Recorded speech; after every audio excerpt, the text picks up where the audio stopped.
a century later, I'm still not sure whether I was born to fool the world or to be fooled by the world, having been born on an April Fool's Day. That's an answer that I'm still looking for. But where I was born, my father had put up a school on our farm. That farm he had bought from one of the colonial fellows called Grogan. And the farm had 3 rivers, so it had been called 3 Rivers Farm. And the school that he donated was called 3 Rivers Primary School.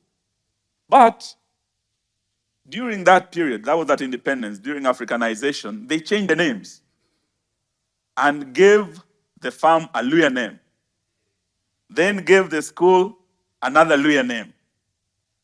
So they called the farm Nahosi Farm, and they called the school Mahele Primary School. P.O. Box 43 Kitale. So years later, when I went to secondary school, of course, your classmates would want to know, what primary school did you go to?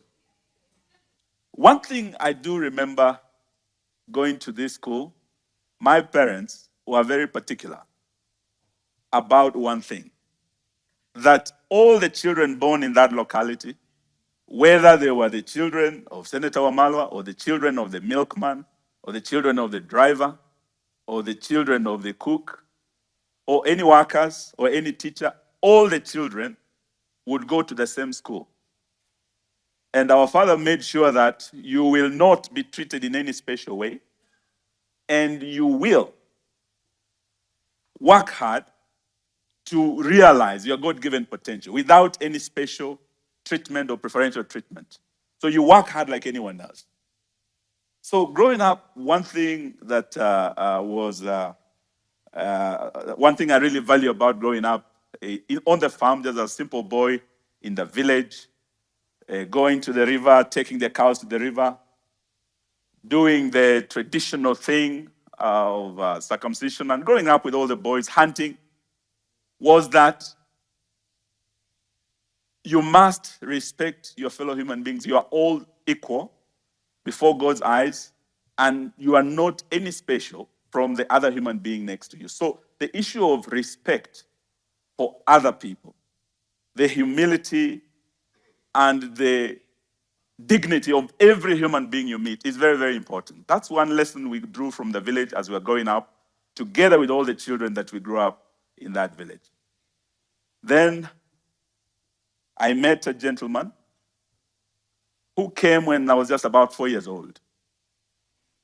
This gentleman was not there when I was born.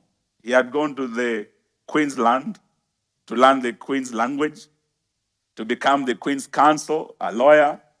He went to the King's College, London. And when he came back, I've never forgotten the first time I saw him. I was a little boy, about 4 years. And this man spoke very good English, the Queen's language. He had a very charming personality, this presence. Then I was told, this is your eldest brother, and his name is Michael Wamalwa. That is the person who actually had the biggest impact in my life, because soon after he came back, our father passed away.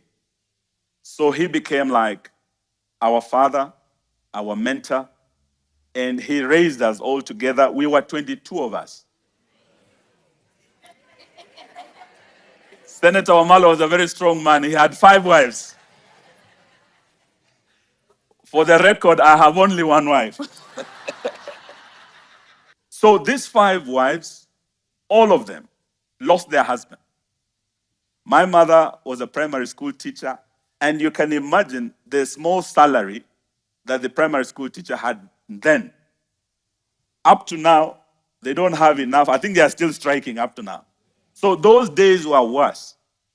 And I realized something, that when our father was there were days of plenty.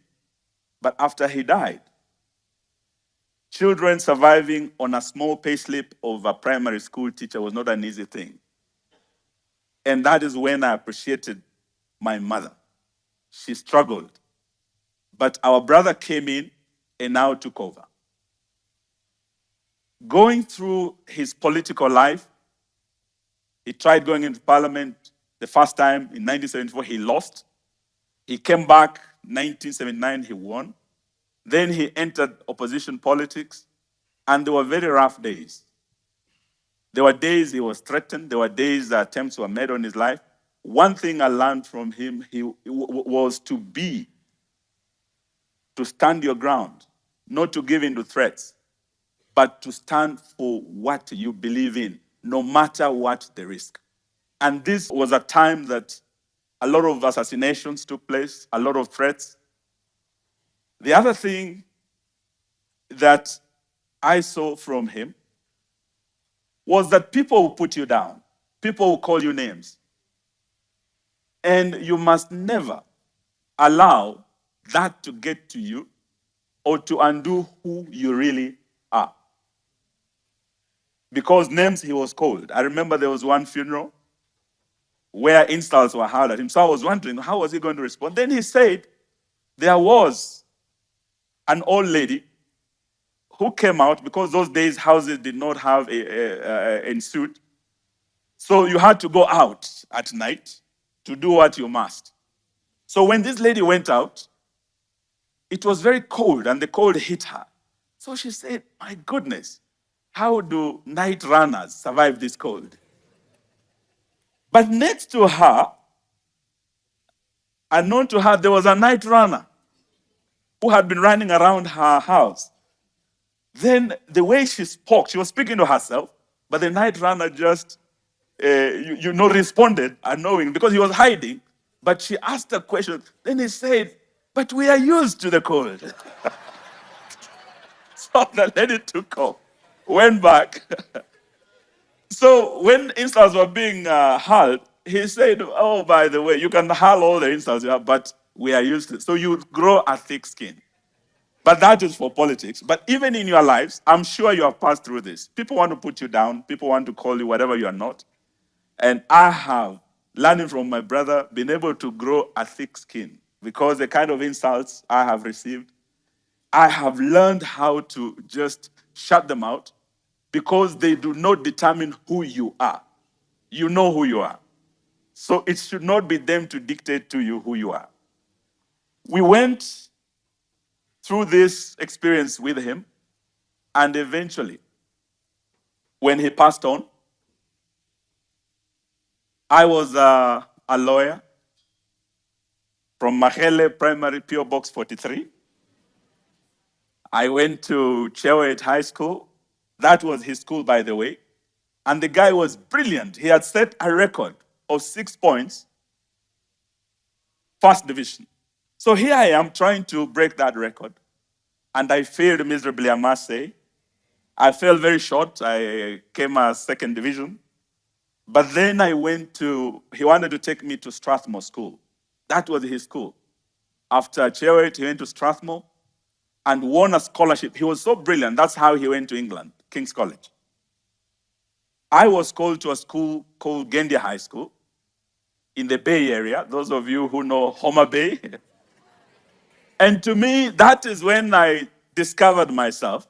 And I said, I did not break my brother's record, but I wanted to be a lawyer like him. He inspired me.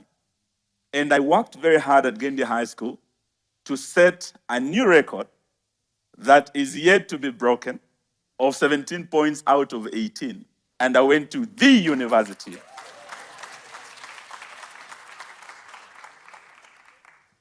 After that, I became a lawyer, and then my brother dies. That is how I ended up in the murky world of politics. I was a very good guy, a very brilliant young lawyer. I was doing very well. Then fate happens, and the elders came to me and said, no, you are going to pick up the mantle. And I ended up in politics. My first taste was now when they were doing nominations. I was very naive, very young. I was about 30 something. And I thought my brother's friends were my friends. Oh, that was a big mistake. I thought my brother's party was my party. That was a big mistake. So the nominations were coming, and I was told, you are very young, step down for the preferred candidate. Then I told them, no, I'm going to run, whether on this party or another party. I was told, no, you must step down. This is the candidate who is getting the ticket. We know you have spent some money, we'll refund you. I was offered money. It was not little money. Then they said, besides the money, we are going to get you a job. That is the first taste I face now, falling back on the values, the non-negotiables that I believed in. That was my first taste. And I told the honorable gentleman, I will not take your money. I will not take the job. I'm seeking a job from the people, so I'll go to the people. That is what happened then. I did not make it in that election. My brother's friends ganged up against me. My law practice almost collapsed, but I never gave up. I went back to the people, I asked for the job, and in the following general election, I was elected a member of parliament for Saboti. Then coming into parliament, I faced another taste again. This time, we were starting a generational change movement. And I was hosting a rally now to launch my bid. And I received a call. I was told, you will not step in Kamkunji. Your meeting will not go on. I was threatened, and I was told, if you make the mistake of going, you must be ready to face the consequences. I didn't know what the consequences were, but we were very young, feisty men who wanted to make it. And we had already mobilized a lot of friends to Kamkunji. People had traveled, young people from across the country. So I was left with a very difficult decision, to go to Kamkunji or not to go to Kamkunji, to give in to the threats and betray the trust of those who are traveling to come and launch this youth movement. And I made a decision that I have never regretted, that made me politically, because the next day I went to Kamkunji. We faced the police. That's the first time I tasted tear gas. And I could not breathe. I thought I was going to die. But we were brutalized. And it was baptism by fire. But since then, I never looked back. And we were able to grow politically to where we have come. So the issues that you believe in, the threats that you face in your life, the bribes and the offers that will be made to you to let go what you believe in and what you want are some of the things that if you do not have your non-negotiables, you will be tested time and again. If you have not set up your non-negotiables and you are here tonight, it's about having that a true north that will guide you in your life, that you say, these are my non-negotiables. Identify them early enough, set them for yourselves. They will guide you when those testing times come in your life, and come, they will. It is very, very important. When you are left alone, to negotiate with yourself, do I take this offer or not? Do I give in to these threats and kneel, or I die on my feet, standing for what I believe in? Like Dedan Kimathi said, I would rather die on my feet than live on my knees. The non-negotiables in your life are what will guide those critical decisions that will be made time and again. Setting goals for yourselves and working hard towards realization of those goals. I failed in Chewet, but I did it in Gendia. When I got to the university, I did it. And I said I would want to work harder, to go further. I promised myself than my brother. When he got his law degree in the UK, he also got his master's. I made sure that after graduating from the University of Nairobi, I worked hard to get my master's at the same university. And as we speak, I'm still working harder because he had gotten a master's. I said I must get a PhD, and I'm still a student at the university, a PhD student. I'm still pursuing my goals. Half a century later. So the second non-negotiable is hard work. You must set your goals, however lofty they are, but you must work hard towards achieving them. If you are here tonight and you do not have that dream, because dreams only come true to those who dare to dream. If you're here tonight, my friend, and you do not have that dream, you've not set those goals for yourself, you're as dead as a dodo. You must set the goals for yourself.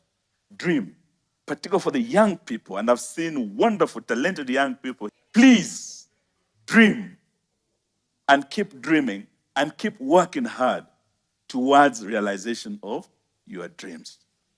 In life, there will be many negotiables. And people would want to negotiate critical things in your life. But if you have the non-negotiables, those are the ones that would guide you during those tempting times, during those threatening times. I wish you well in your journey in setting your non-negotiables and working towards realization of them. Asante sana. Thank you.